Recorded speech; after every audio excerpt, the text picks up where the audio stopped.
8 yanvar 2026-cı ildir və həftənin cümə axşam günü dəyərli izləyicilər, bir son dəqiqə xəbərini sizinlə bölüşmək istəyirəm. Bu ailələrə 600 manat veriləcək. Bəli, bu ildən Azərbaycanda yaşayış minimumu və ehtiyac meyarı 300 manata qaldırılıb.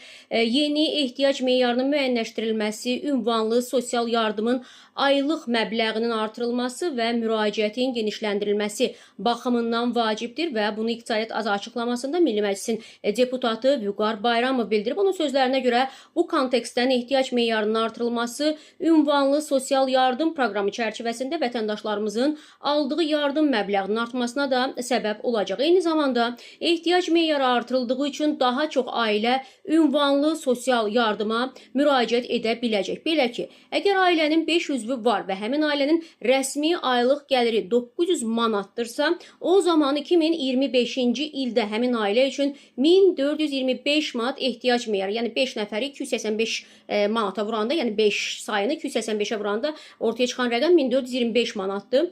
Yəni, bax, bu ehtiyac meyarı, yəni xərc hesablanırdı 2025-ci ildə ötən il və bu zaman ailənin xərci ilə gəliri arasındakı fərq, yəni 525 manat idi. Həmin ailənin ünvanlı sosial yardıma müraciət hüququ olduğu halda o proqram çərçivəsində ayda dövlətdən orta hesabla 525 manat yardım ala bilirdi. Vüqar Bayramov vurğulayıb ki, amma sözü gedən məbləğ bu ildən artırılacaq.